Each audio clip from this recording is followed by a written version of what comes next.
오늘 새벽 3시 또다시 잠에서 깼습니다. 12년째 운영하고 있는 이 노래방 때문에 제대로 잠을 못 잔 지도 벌써 몇 년째인지 모르겠어요. 안녕하세요. 저는 LA 한인타운에서 청춘가요라는 노래방을 운영하고 있는 김정민이라고 합니다. 52살이고 미국에 온 지 벌써 20년이 넘었네요. 처음에는 단순하게 생각했어요. 한국 사람들이 그리워하는 고향의 정서, 미국에서도 신나게 노래 부르고 스트레스 풀 수 있는 공간을 만들어 보자. 그런 마음으로 시작했는데 이게 이렇게 복잡하고 힘든 일이 될 줄은 꿈에도 몰랐습니다. 지금 돌이켜보면 정말 웃지 못할 일들이 너무 많았어요. 미국에서 한국식 노래방을 운영한다는 게 얼마나 험난한 길인지 지금부터 천천히 말씀드릴게요.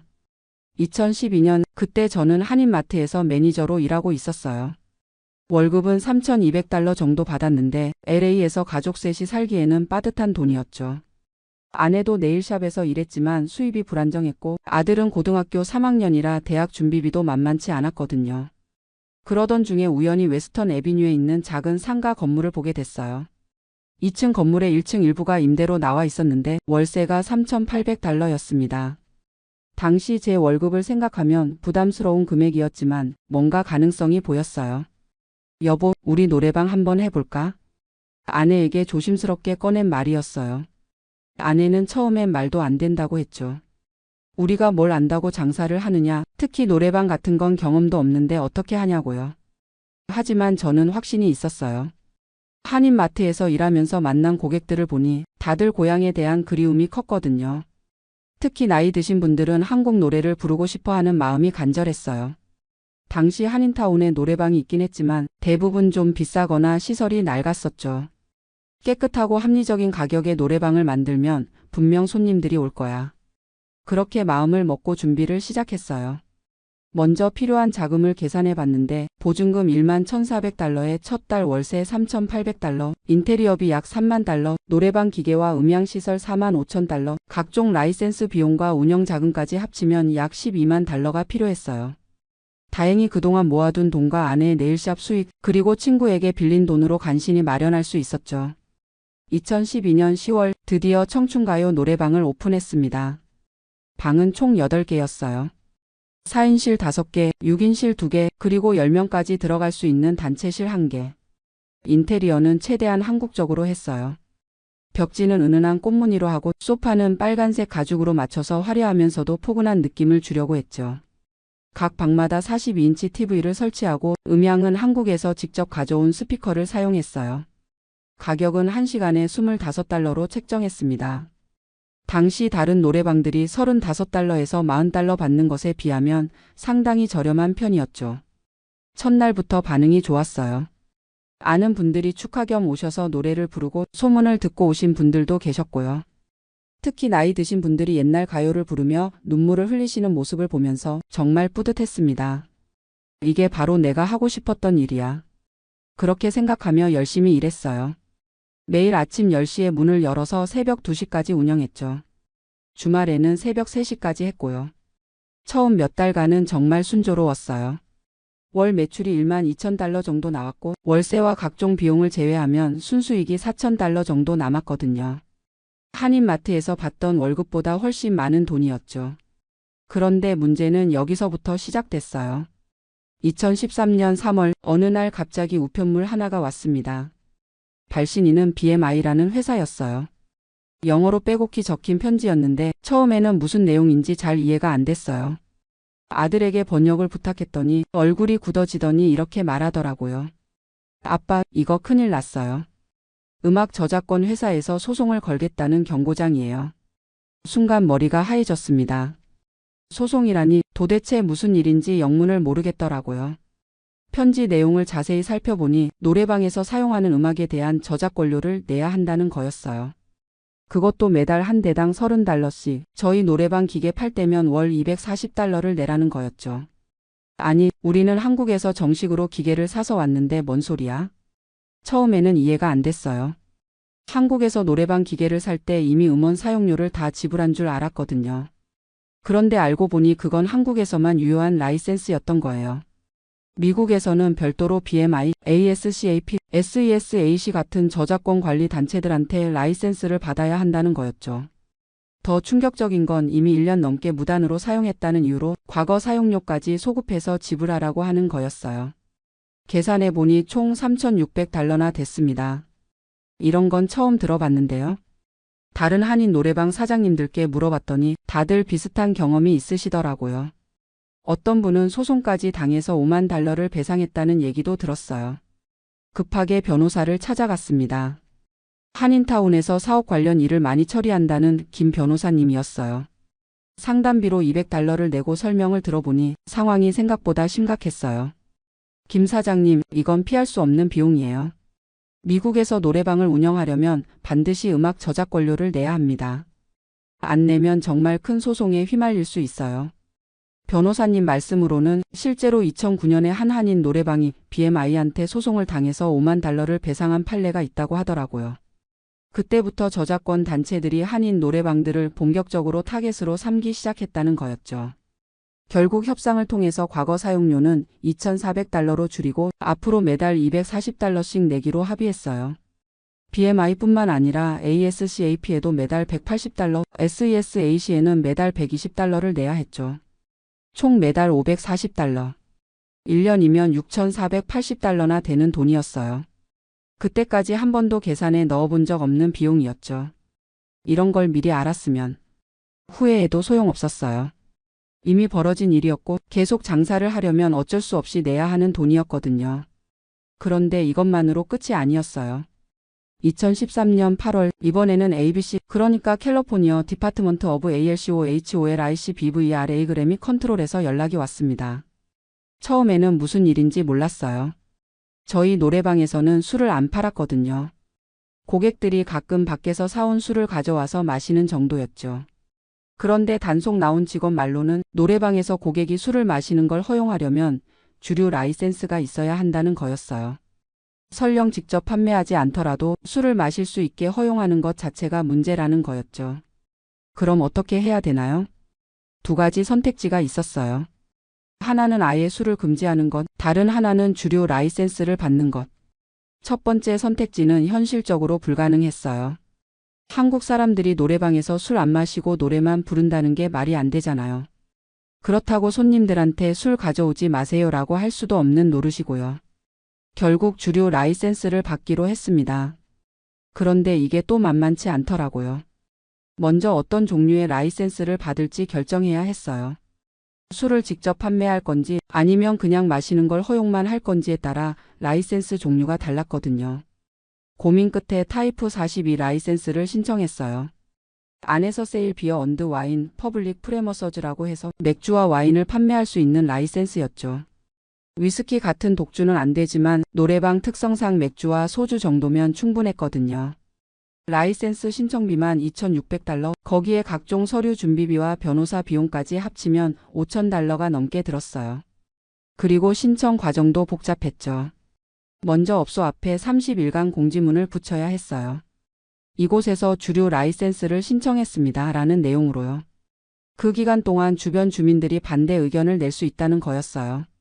다행히 우리 노래방은 주택가에서 떨어져 있었고 주변이 대부분 상업지구라서 별다른 반대는 없었어요. 그 다음에는 ABC 직원이 직접 와서 현장 조사를 했어요. 소방시설이 제대로 되어 있는지, 비상구는 확보되어 있는지, 화장실 개수는 적절한지까지 꼼꼼히 체크하더라고요.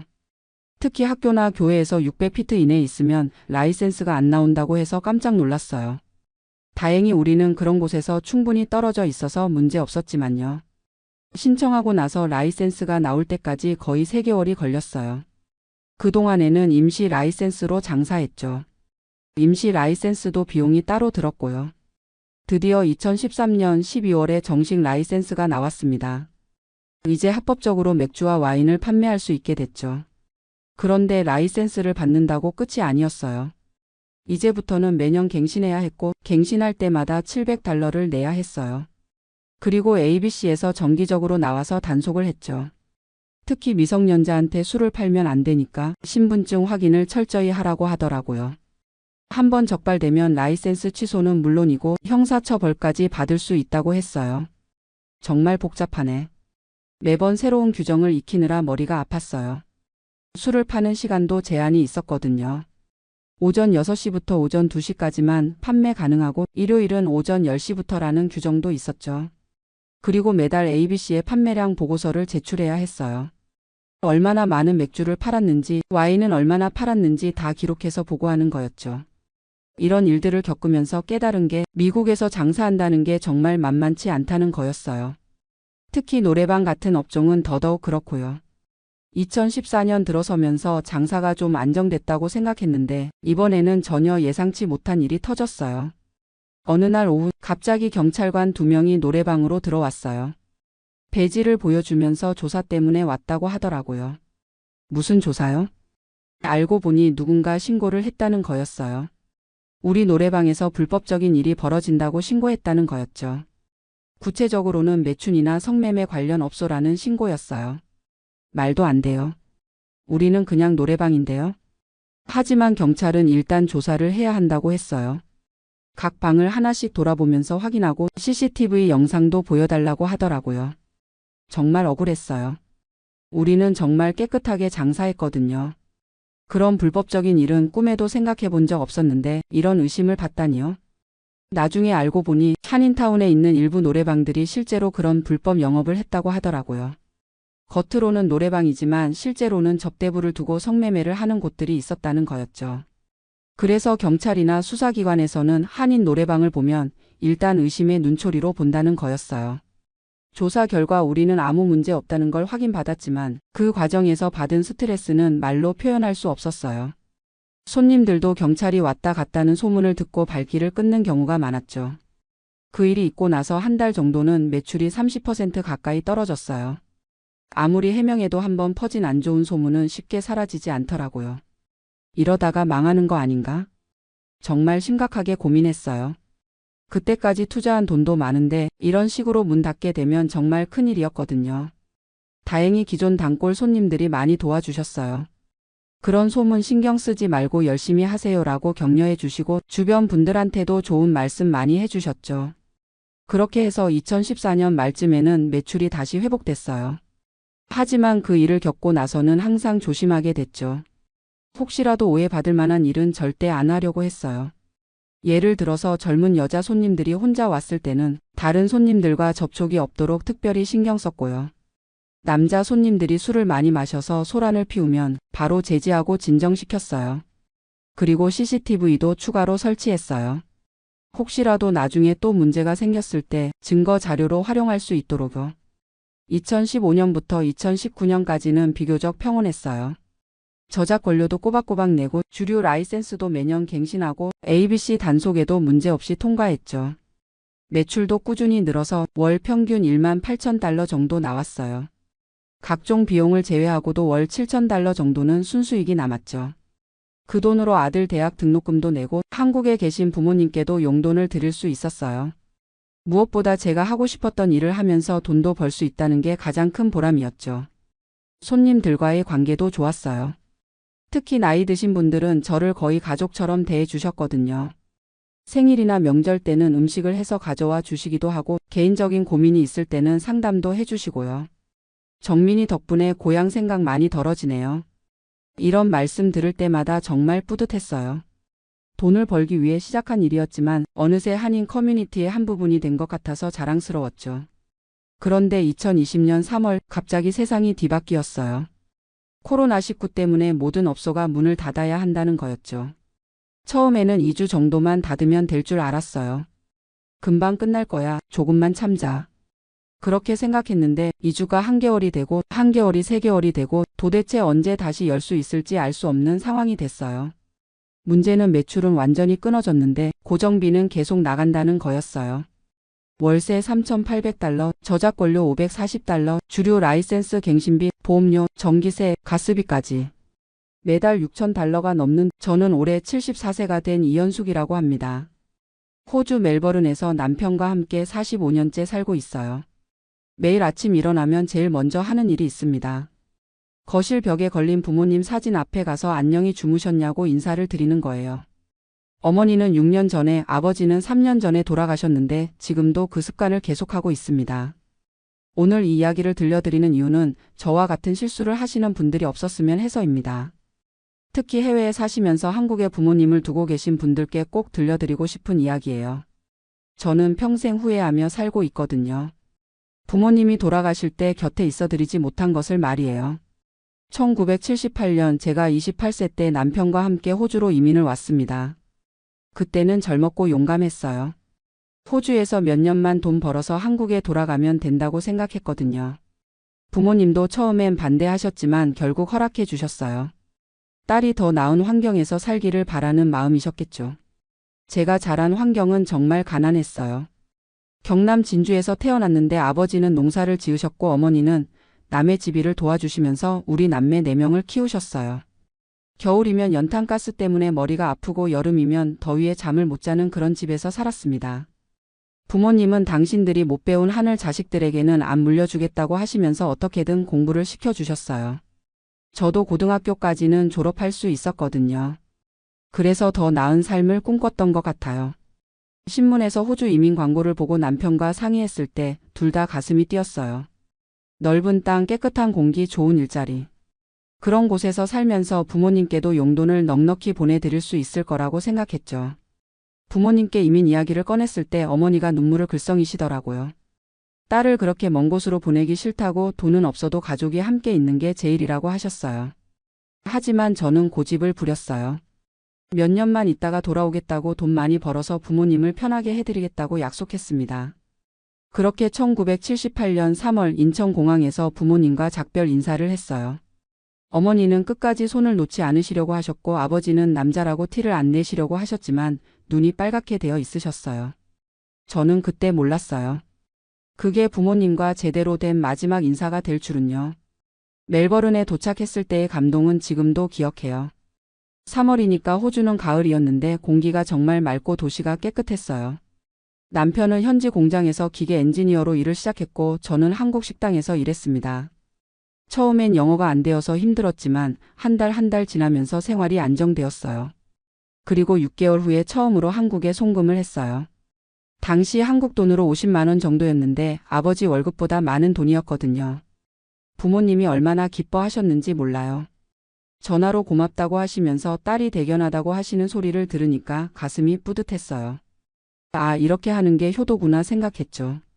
그런데 한인교회에 나가보니까 다른 얘기를 하시는 분들이 많았어요. 특히 먼저 이민 오신 어르신들이 그러시더라고요. 부모님이 살아계실 때 곁에 있어야 한다고 돈만 보내는 게 효도가 아니라고요. 그분들 중에 부모님 돌아가실 때 못 간 분들이 많았거든요. 그런데 저는 그때 그런 말씀들을 진지하게 받아들이지 않았어요. 젊었으니까 그랬던 것 같아요. 부모님이 아직 60대 초반이셨고 건강하셨거든요. 몇 년 더 있다가 돌아가면 된다고 생각했어요. 그리고 매달 송금하고 있으니까 제 역할은 다 하고 있다고 생각했죠. 지금 생각해보면 정말 어리석었어요. 1980년대 들어서면서 부모님께서 조금씩 연세가 드시기 시작했어요. 어머니가 무릎이 아프다고 하시고 아버지도 허리가 불편하다고 하시더라고요. 그때도 저는 한국에서 치료비 많이 든다고 하시면 돈을 더 보내드리면 된다고 생각했어요. 국제전화 요금이 비싸니까 한 달에 한두 번 정도만 안부를 여쭈었고요. 그런데 지금 생각해보면 부모님이 돈보다는 제가 곁에 있기를 원하셨던 것 같아요. 전화할 때마다 언제 들어오느냐고 물어보셨거든요. 저는 그때마다 조금만 더 있다가 돈 조금만 더 모아서 간다고 했어요. 하지만 시간은 계속 흘러갔고 조금만 더가 몇 년이 되었습니다. 1990년에 아들 민준이가 태어났어요. 그때 어머니가 손자 보러 오시겠다고 하셨는데 비행기 값이 너무 비싸다고 말씀드렸어요. 대신 아이 사진을 많이 찍어서 보내드렸죠. 어머니가 손자 사진을 보시고 너무 예쁘다고 꼭 한번 안아보고 싶다고 하셨는데요. 그때 제가 비행기 표를 사드렸어야 했는데 그러지 못했어요. 경제적으로 여유가 없었던 것도 있고 나중에 저희가 들어가면 된다고 생각했거든요. 1995년쯤부터는 한국 형제들이 연락이 자주 왔어요. 부모님 건강이 예전 같지 않다고 어머니가 당뇨가 있으시고 아버지는 고혈압이 있으시다고요. 큰 오빠가 전화해서 현수가 부모님이 내가 보고 싶어 하신다고 하시더라고요. 저도 마음이 아팠지만 그때 민준이가 초등학교 다니고 있었고 남편 직장도 안정적이지 않았어요. 그래서 또 미뤘어요. 조금만 더 기다려달라고 아이가 중학교 들어가면 한국에 들어가겠다고 했어요. 형제들도 이해해 주셨고 부모님도 기다려 주셨어요. 하지만 중학교가 되니까 또 고등학교까지는 있어야겠다고 생각했고 고등학교가 되니까 대학교까지는 지켜봐야겠다고 생각했어요. 2000년대 들어서면서 부모님 건강이 더 나빠지기 시작했어요. 어머니는 당뇨 합병증으로 눈이 안 좋아지셨고 아버지는 심장이 약해지셨어요. 큰오빠가 주로 병원에 모시고 다니셨는데 제가 멀리 있으니까 모든 부담이 형제들에게만 가는 거였어요. 그때 정말 미안했지만 당장 들어갈 수는 없었어요. 민준이가 대학교에 입학했고 등록금도 비쌌거든요. 저는 그래도 경제적으로 도움은 되려고 했어요. 부모님 병원비 약값은 제가 다 보내드렸어요. 한 달에 200만 원씩은 꼬박꼬박 송금했거든요. 그런데 지금 생각해보니 돈으로 모든 걸 해결하려고 했던 것 같아요. 정작 부모님이 원하신 건 제가 곁에 있는 것이었는데 말이에요. 2010년쯤 되니까 어머니 상태가 정말 안 좋아지셨어요. 당뇨 합병증으로 신장도 나빠지시고 거동도 불편해지셨어요. 작은 오빠가 전화해서 어머니가 현숙이 보고 싶어서 잠을 못 주무신다고 하시더라고요. 그때 정말 마음이 아팠어요. 하지만 그때도 당장 갈 수는 없었어요. 민준이가 대학교 마지막 학년이었고 취업 준비 때문에 제가 옆에서 도와줘야 했거든요. 2015년 어머니가 병원에 입원하셨어요. 신장 기능이 많이 떨어져서 투석을 받으셔야 한다고 하더라고요. 그때 큰오빠가 전화해서 이번엔 정말 위험할 수도 있다고 빨리 들어오라고 하셨어요. 저도 그때는 정말 가야겠다고 생각했어요. 비행기표도 알아봤어요. 그런데 어머니 상태가 조금 좋아지셨다는 연락이 왔어요. 투석 치료가 잘 되고 있고 퇴원할 수 있을 것 같다고 하시더라고요. 그래서 또 안심하고 가는 걸 미뤘어요. 조금 더 안정되면 그때 가서 오래 있겠다고 생각했거든요. 지금 생각하면 그때 갔어야 했는데요. 2017년 어느 날 작은 오빠한테서 전화가 왔어요. 한국 시간으로는 새벽 3시쯤이었는데 멜버른은 오후였어요. 전화 받자마자 오빠가 울먹이는 소리가 들렸어요. 어머니가 새벽에 갑자기 호흡이 곤란해지셔서 응급실로 갔는데 의식을 잃으셨다고 하더라고요. 그 순간 머리가 하얘졌어요. 어떻게 해야 할지 모르겠더라고요. 남편한테 얘기하고 급하게 비행기표를 알아봤어요. 그런데 당장 출발할 수 있는 비행기가 없었어요. 제일 빨라도 다음날 저녁에 출발해서 한국에 도착하는 건 그 다음날 오후였어요. 밤새 잠을 못 자고 기다렸는데 다음날 아침에 또 전화가 왔어요. 어머니가 그날 새벽에 돌아가셨다는 소식이었어요. 마지막 순간에 제 이름을 부르셨다고 하더라고요. 현숙이는 언제 오느냐고 물어보셨다고요. 그 말을 듣는 순간 정말 세상이 무너지는 것 같았어요. 39년 동안 호주에 살면서 부모님을 제대로 뵙지도 못하고 마지막 순간에도 곁에 있지 못했다는 자책감이 몰려왔어요. 남편이 위로해 주려고 했지만 소용없었어요. 제가 너무 이기적이었구나 하는 생각만 들었거든요. 더 힘든 건 장례식에도 갈 수 없었다는 거예요. 그때가 2017년이었는데 비자 문제도 있었고 당장 휴가를 낼 수도 없는 상황이었어요. 결국 화상통화로 어머니 장례식을 지켜봤어요. 관 속에 누워 계신 어머니를 보면서 정말 많이 울었어요. 마지막 인사도 제대로 드리지 못했다는 생각에 가슴이 찢어지는 것 같았어요. 장례식 후에 형제들과 화상통화를 했는데 다들 저를 원망하지는 않았어요. 오히려 멀리서 고생한다고 위로해 주더라고요. 하지만 저는 그게 더 마음 아팠어요. 원망이라도 해주면 좋겠는데 그렇게 이해해 주시니까 더 죄책감이 들었거든요. 어머니가 돌아가신 후에 아버지가 많이 우울해하셨어요. 50년 넘게 함께 사신 분이 갑자기 세상을 떠나시니까 얼마나 허전하셨겠어요. 제가 매일 전화를 드렸는데 아버지가 늘 똑같은 말씀만 하셨어요. 어머니가 마지막까지 현숙이 보고 싶어 했다고 왜 진작 들어오지 않았냐고요. 그 말씀을 들을 때마다 가슴이 찢어졌어요. 정말 후회됐거든요. 돈을 벌겠다고 아이를 잘 키우겠다고 하면서 정작 제일 소중한 걸 놓쳤구나 싶었어요. 어머니한테 마지막 인사도 드리지 못하고 손도 한번 제대로 잡아드리지 못했다는 게 너무 원통했어요. 그래서 아버지만이라도 모셔오려고 했어요. 호주로 오셔서 저희와 함께 사시라고 권해드렸거든요. 하지만 아버지는 단호하게 거절하셨어요. 어머니 곁을 떠날 수 없다고 고향을 떠날 수 없다고 하시더라고요. 그리고 현숙이가 들어와야 한다고 이제라도 들어와서 함께 살자고 하셨어요. 저도 진짜 고민했어요. 그때 민준이는 이미 직장을 다니고 있었고 저희 부부도 나이가 70이 가까워지고 있었거든요. 지금 한국에 들어가면 다시 정착하기 어렵겠다는 생각도 들었어요. 호주에서 45년을 살았는데 갑자기 한국에 가서 살 수 있을까 하는 두려움도 있었고요. 결국 아버지를 설득해서 호주 방문이라도 해보시라고 했어요. 2018년에 아버지가 처음으로 호주에 오셨어요. 80세가 넘은 나이에 긴 비행기 여행을 하시는 게 걱정됐지만 그래도 손자 손녀를 만나시는 걸 보니까 좋아하시더라고요. 민준이도 할아버지를 정말 반가워했고 며느리 소영이도 친어머니처럼 모셨어요. 하지만 아버지는 3개월 만에 한국으로 돌아가시겠다고 하셨어요. 음식도 입에 안 맞고 말도 안 통하고 무엇보다 어머니 산소를 돌볼 사람이 없다고 하시면서요. 저는 더 계시라고 붙잡고 싶었지만 억지로 붙잡을 수는 없었어요. 아버지의 마음을 이해하니까요. 아버지가 한국에 돌아가신 후로는 매일 화상통화를 했어요.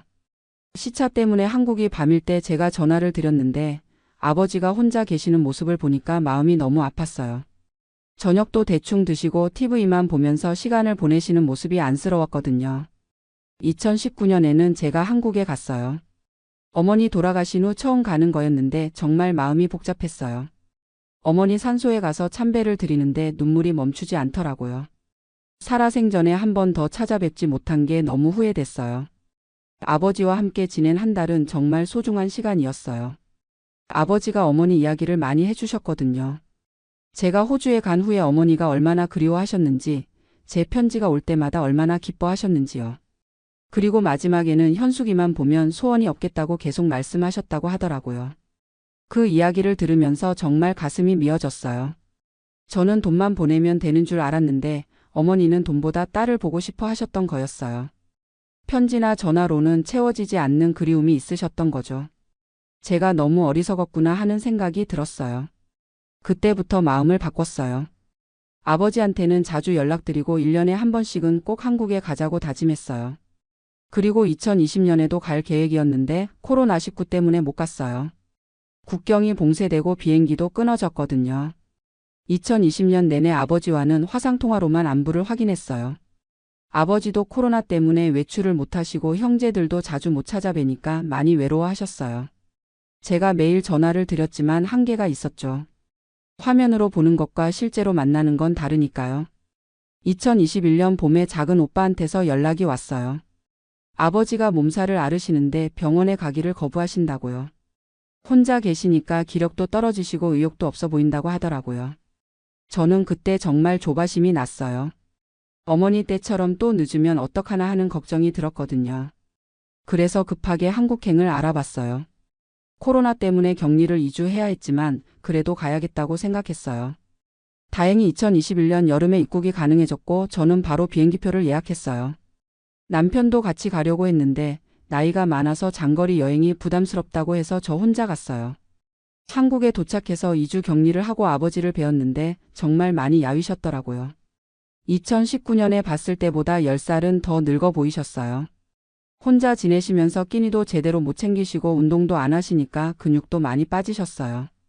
그때 아버지한테 정말 미안하다고 사과를 드렸어요. 어머니 임종 때 못 온 것도 그동안 자주 찾아뵙지 못한 것도요. 아버지는 이제 와서 무슨 소리냐고 멀리서 고생하는 딸을 어떻게 원망하겠냐고 하시면서 오히려 저를 위로해 주시더라고요. 그런 아버지가 더 고마우면서도 죄송했어요. 3개월 동안 아버지와 함께 지내면서 정말 많은 이야기를 나눴어요. 어머니와의 추억 이야기, 제가 어렸을 때 이야기, 그리고 아버지의 인생 이야기까지요. 아버지가 얼마나 어머니를 사랑하셨는지, 자식들을 위해 얼마나 희생하셨는지 새삼 깨달았어요. 그리고 아버지한테서 들은 말씀 중에 가슴에 와 닿는 게 있었어요. 자식이 효도하고 싶을 때 부모가 있어야 효도를 할 수 있다고, 시간은 기다려주지 않는다고 하시더라고요. 돈은 언제든 벌 수 있지만 부모와 함께할 시간은 한정되어 있다고요. 그 말씀을 듣고 정말 뼈저리게 느꼈어요.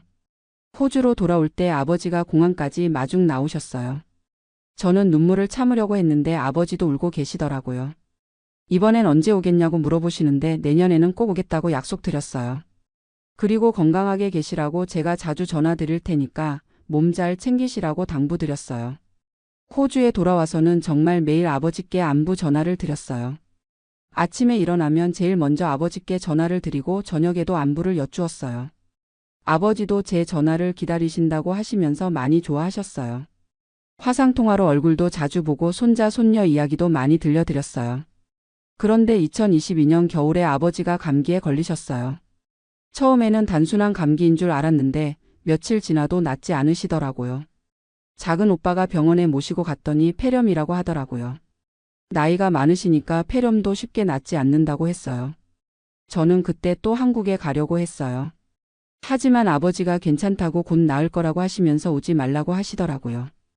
코로나도 아직 끝나지 않았고 제가 격리하는 동안 병문안도 못할 텐데 굳이 올 필요 없다고 하셨어요. 그래서 망설이다가 결국 가지 않았어요. 2023년 1월 작은 오빠한테서 급한 전화가 왔어요. 아버지가 갑자기 쓰러지셔서 응급실에 계신다고요. 폐렴이 악화되면서 호흡곤란이 왔다고 하더라고요. 저는 그때 정말 식은땀이 났어요. 어머니 때처럼 또 못 가는 건 아닌가 하는 생각이 들었거든요. 바로 비행기표를 예약했어요. 그런데 당장 출발할 수 있는 비행기가 없었어요.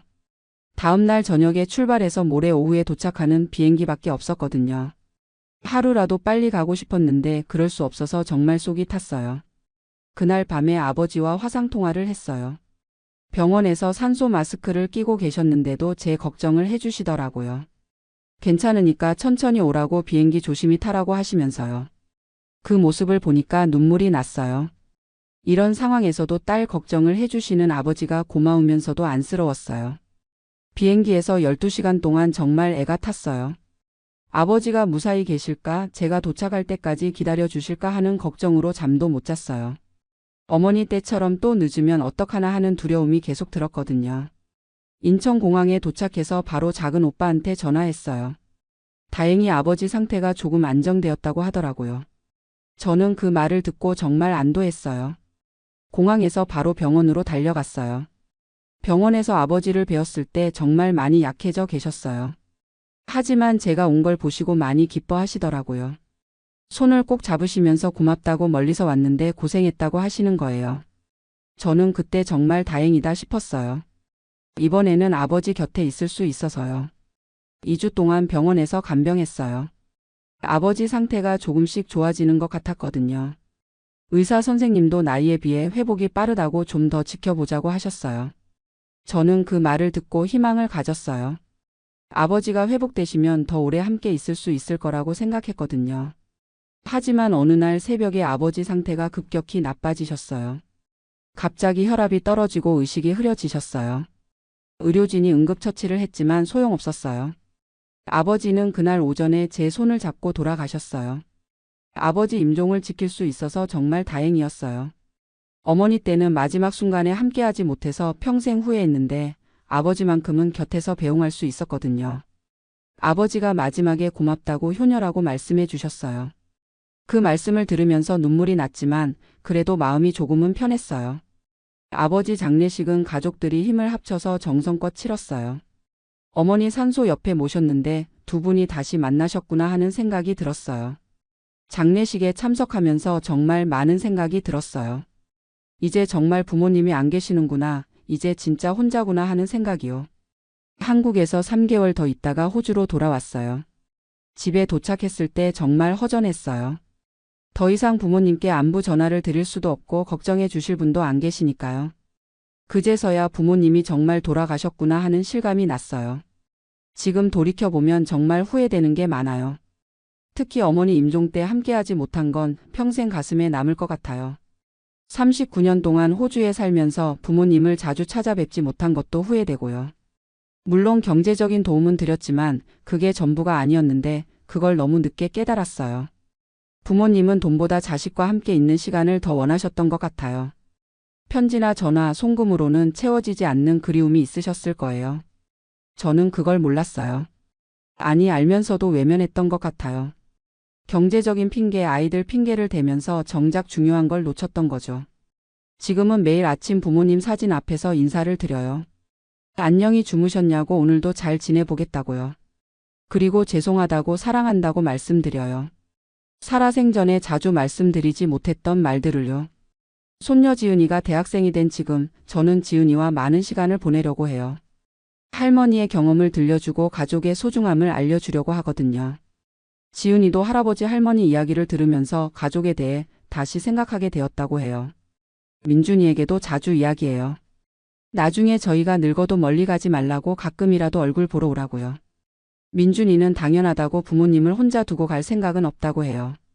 며느리 소영이도 시부모님 모시는 걸 당연하게 생각하더라고요. 해외에 사시는 분들, 특히 한국에 부모님을 두고 계신 분들께 꼭 말씀드리고 싶어요. 지금 당장 부모님께 안부 전화를 드리세요. 가능하면 자주 찾아뵈세요. 돈도 중요하지만 더 중요한 건 함께하는 시간이에요.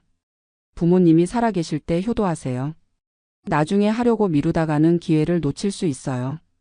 저처럼 평생 후회하며 살지 마시고 지금 당장 행동하세요. 시간은 기다려주지 않아요. 제가 이 이야기를 들려드리는 이유도 여러분은 저처럼 후회하지 않으셨으면 해서입니다. 부모님과 함께할 수 있는 시간이 얼마나 소중한지, 그 시간이 얼마나 짧은지 꼭 기억하세요. 경제적인 성공이나 자녀 교육도 중요하지만 부모님과의 시간보다 더 소중한 건 없어요. 저는 이제 74세가 되었고 부모님 없는 삶을 살아가고 있어요. 가끔 외롭기도 하지만 아버지 마지막 순간에라도 함께할 수 있었던 것에 감사하려고 해요. 그리고 남은 가족들과는 더 많은 시간을 보내려고 하고요. 여러분도 지금 이 순간을 소중히 여기세요. 부모님께 사랑한다고 말씀드리세요. 고맙다고 죄송하다고도 말씀드리고요. 그리고 가능하면 자주 얼굴을 보여드리세요. 그게 진짜 효도이고 후회하지 않는 삶을 사는 방법이에요. 마지막으로 하늘에 계신 부모님께 말씀드리고 싶어요. 어머니, 아버지, 딸이 많이 부족했죠. 멀리서 살면서 자주 찾아뵙지 못해서 죄송해요. 그래도 저를 사랑해 주시고 믿어 주셔서 고마워요. 이제는 아프지 마시고 편히 쉬세요. 딸이 건강하게 잘 살고 있으니까 걱정하지 마세요. 제가 64세에 베트남 호치민으로 이주한 지 벌써 2년이 넘었습니다. 은퇴 후 새로운 인생을 시작하겠다는 마음으로 한국을 떠났는데 지금 생각해보면 정말 무모했던 결정이었다고 생각해요. 하지만 동시에 제 인생에서 가장 큰 깨달음을 준 2년이기도 했습니다. 저는 서울에서 30년간 중견기업에서 과장으로 일하다가 정년 퇴직했어요. 퇴직금으로 받은 8천만 원과 월 국민연금 85만 원이 전부였죠. 아내는 5년 전에 먼저 세상을 떠났고 아들은 캐나다로 이민을 가서 연락도 뜸한 상황이었습니다. 혼자 남은 삶이 너무 막막했어요. 매일 똑같은 일상의 반복, 늘어만 가는 의료비, 물가는 오르는데 연금은 그대로. 이런 생활을 언제까지 해야 하나 싶었죠. 그러던 중 유튜브에서 베트남 이주 영상을 보게 됐어요. 월 200만 원으로 황제 생활, 따뜻한 날씨와 저렴한 물가, 친절한 베트남 사람들이라는 말들이 눈에 들어왔습니다. 특히 호치민에는 한국인이 많이 살고 있다고 해서 언어 걱정도 별로 없을 것 같았어요. 푸미흥이라는 곳에는 아예 한인타운이 형성되어 있다는 얘기도 들었고요. 그래서 결심했습니다. 남은 인생 새로운 곳에서 여유롭게 보내보자고. 2022년 가을 저는 한국에 있던 집을 전세로 놓고 몇 개월치 생활비를 들고 호치민행 비행기에 올랐습니다. 떤선역 공항에 도착했을 때의 그 후끈한 열기는 지금도 기억나요. 10월인데도 30도가 넘는 기온, 습도 때문에 숨이 막힐 것 같았지만 새로운 시작에 대한 설렘이 더 컸죠. 공항에서 푸미흥까지 택시를 타고 가면서 본 호치민의 풍경은 정말 놀라웠어요. 끝없이 이어지는 오토바이 행렬, 길가에 늘어선 노점상들, 활기찬 거리의 모습이 마치 80년대 한국을 보는 것 같았습니다. 미리 구한 월세 아파트에 도착했을 때 제가 상상했던 것보다는 시설이 좀 낡았지만 그래도 나쁘지 않았어요. 한 달에 500달러, 우리 돈으로 65만 원 정도였죠. 한국에서 반지하 월세보다 싸다고 생각했습니다. 첫 며칠은 정말 좋았어요. 아침에 일어나면 따뜻한 햇살, 근처 카페에서 마시는 베트남 커피도 향이 진했고 무엇보다 쌀국수 한 그릇이 5만 동, 우리 돈으로 3천 원도 안 했거든요. 이거면 정말 200만 원으로 여유롭게 살 수 있겠네. 그렇게 생각했습니다. 하지만 한 달이 지나면서부터 뭔가 이상했어요. 생각보다 돈이 많이 나가는 거예요. 일단 전기세가 장난이 아니었습니다. 에어컨 없이는 도저히 잘 수가 없는데 하루 종일 틀어놓으니까 한 달에 전기세만 15만 원이 나왔어요. 한국에서 겨울 난방비보다 비쌌죠. 그리고 물가도 생각보다 높았습니다. 길거리 쌀국수는 싸지만 한인타운 근처 식당에 가면 한 끼에 2만 원은 기본이었어요. 마트에서 한국 식품을 사려고 하면 한국보다 2배는 비쌌고요. 하지만 진짜 놀란 건 따로 있었습니다. 한국에서 올 때 한국인끼리는 서로 도와가며 산다고 들었거든요. 그런데 막상 와보니까 한국인 사회가 생각보다 복잡했어요. 푸미흥에 한국인이 많다고는 하지만 다들 자기만의 그룹이 있더라고요. 대기업 주재원들, 사업하는 사람들, 저처럼 은퇴해서 온 사람들, 각자 계층이 나뉘어 있었습니다. 저는 은퇴자 모임에 나가봤는데 거기서도 또 서열이 있었어요. 공무원 연금 받는 사람, 대기업 퇴직금 많이 받은 사람, 자영업했던 사람, 보이지 않는 서열이 엄연히 존재했죠. 어떤 분은 한 달에 300만 원씩 쓰면서 사시더라고요. 골프 치고 고급 한식당에서 식사하고 베트남 여행도 다니면서요. 그런 분들 옆에 있으면 제가 초라해 보였어요. 월 85만 원 연금으로 어떻게 그렇게 살 수 있겠어요. 그래서 현지인들과 어울려 보려고 했는데 이것도 쉽지 않았습니다. 한국에서 베트남 사람들이 한국을 정말 좋아한다고 들었거든요. 한류 때문에 젊은 사람들이 한국에 관심이 많다고요. 실제로 젊은 사람들은 한국 드라마나 케이팝을 정말 좋아했어요. 하지만 제 또래 베트남 사람들의 반응은 좀 달랐습니다. 어느 날 동네 카페에서 베트남 할아버지 한 분과 이야기할 기회가 있었는데 그분이 저에게 이런 말씀을 하시더라고요. 한국 사람들 돈은 많이 가져왔지만 우리를 무시하는 사람들이 있어요. 그 말이 가슴에 꽂혔어요. 저는 그런 적이 없다고 생각했는데 정말 그럴까요? 돌이켜보니 저도 모르게 그런 태도를 보였던 것 같아요.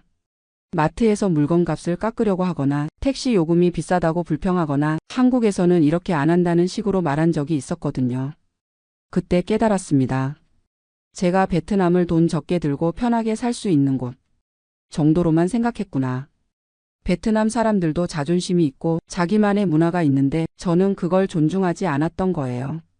6개월쯤 지났을 때 가장 큰 충격을 받은 일이 있었습니다. 근처에 사는 한국인 아주머니 한 분이 저에게 이런 말을 하셨어요. 아저씨, 베트남에서는 조심해야 해요. 현지인들이 한국인 보면 돈 있다고 생각해서 바가지 씌우려고 하거든요. 절대 현지 가격으로 사면 안 돼요. 그런데 며칠 후 제가 자주 가는 쌀국수집 아주머니가 저에게 말했어요. 아저씨는 다른 한국 손님들과 달라요. 인사도 잘하고 베트남어도 배우려고 하고 우리를 사람 취급해 주네요. 그 말을 듣고 충격받았습니다. 사람 취급이라는 표현이 무슨 의미인지 알겠더라고요. 일부 한국인들이 베트남 사람들을 대하는 태도가 문제였던 거예요. 우리가 돈 주고 사는 고객이니까 당연히 잘해줘야 한다. 이런 식의 생각 말이에요. 저도 그런 적이 있었던 것 같아서 부끄러웠어요. 그 이후로 제 생각이 많이 바뀌었습니다. 베트남어를 배우기 시작했어요. 간단한 인사말부터 감사하다는 말, 미안하다는 말을 베트남어로 하려고 노력했죠.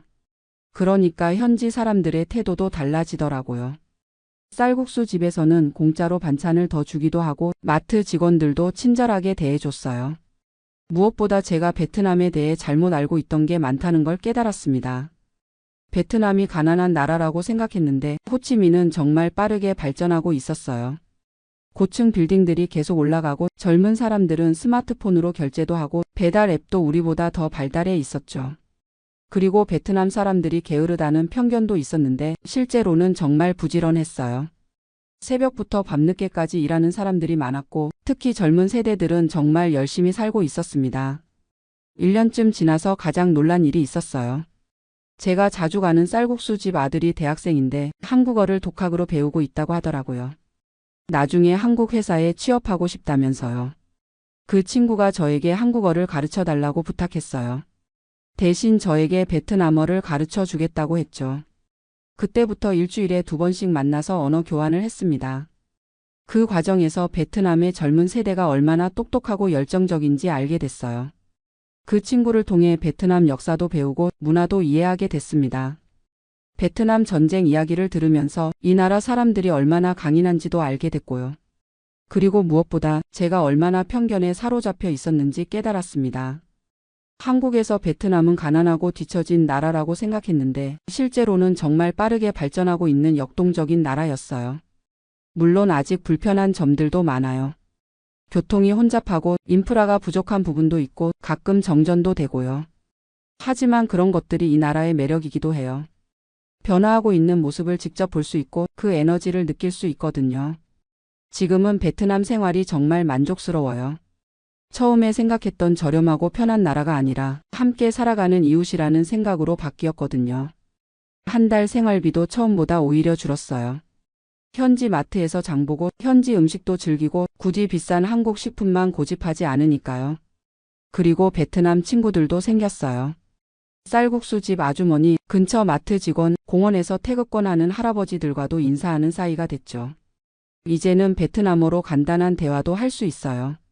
안녕하세요. 감사합니다. 맛있어요. 이런 말들을 베트남어로 하면 사람들이 정말 좋아해요. 제가 베트남에서 가장 놀란 것은 뭐였을까요? 물가가 생각보다 높다는 것도 놀랐고 한국인 사회의 복잡함도 놀랐지만 가장 놀란 건 바로 나 자신이었어요. 64세까지 살면서 고정관념에 얼마나 사로잡혀 있었는지, 다른 문화를 얼마나 편견으로 바라봤는지 깨달았거든요. 한국에서는 나이 들면 변하기 어렵다고 하잖아요. 하지만 저는 64세에 베트남에 와서 정말 많이 변했어요. 더 열린 마음으로 세상을 보게 됐고 다른 사람들을 존중하는 마음도 커졌습니다. 이제 제가 베트남에서 하고 싶은 일이 생겼어요. 한국어를 배우고 싶어하는 베트남 젊은이들에게 한국어를 가르쳐 주는 거예요. 그리고 저처럼 베트남에 정착하려는 한국 어르신들에게는 현실적인 조언을 해드리고 싶어요. 베트남은 천국이 아니에요. 하지만 마음가짐에 따라 정말 좋은 곳이 될 수 있어요. 이게 제가 전하고 싶은 메시지입니다. 돈만 있으면 편하게 살 수 있다고 생각하지 마세요. 현지 문화를 존중하고 사람들을 진심으로 대하면 베트남 사람들도 진심으로 대해줘요. 그리고 무엇보다 나이가 들어도 배울 수 있고 변할 수 있다는 걸 깨달았어요. 저는 앞으로도 베트남에서 살아갈 생각이에요. 물론 언젠가는 건강 문제로 한국에 돌아가야 할 수도 있겠지만 지금은 이곳이 저의 제2의 고향 같은 느낌이거든요. 매일 아침 쌀국수 집에서 신짜오라고 인사하고 공원에서 태극권하는 할아버지들과 수다 떨고 저녁에는 베트남어 공부하는 이런 일상이 정말 소중해요. 한국에 계신 또래 분들께 하고 싶은 말이 있어요. 은퇴 후에도 새로운 도전을 두려워하지 마세요. 물론 신중하게 준비해야겠지만 새로운 환경에서 새로운 자신을 발견할 수 있어요. 그리고 다른 문화를 경험하는 건 정말 소중한 일이에요. 제가 베트남에 와서 가장 크게 깨달은 건 세상이 얼마나 넓고 다양한지 그리고 그 안에서 우리가 얼마나 작은 존재인지였거든요. 겸손함을 배웠다고 할까요? 처음에는 한국에서 온 선진국 사람이라는 우월감이 있었어요. 하지만 지금은 베트남에서 배우는 외국인이라는 마음가짐으로 살고 있습니다. 그러니까 훨씬 더 행복해졌어요. 매일이 새로운 발견이고 매일이 새로운 배움이거든요. 제가 64세에 베트남에 와서 가장 놀란 것은 결국 나 자신도 아직 변할 수 있다는 사실이었습니다. 그리고 진심으로 대하면 어떤 문화권 사람이든 마음을 열어준다는 걸 배웠고요. 이제 저는 한국과 베트남을 잇는 다리 역할을 하고 싶어요. 두 나라 사람들이 서로를 더 잘 이해할 수 있도록 제가 경험한 것들을 나누고 싶습니다. 나이 들어서도 꿈을 가질 수 있고 새로운 인생을 시작할 수 있다는 걸 베트남이 저에게 가르쳐준 가장 큰 선물이에요.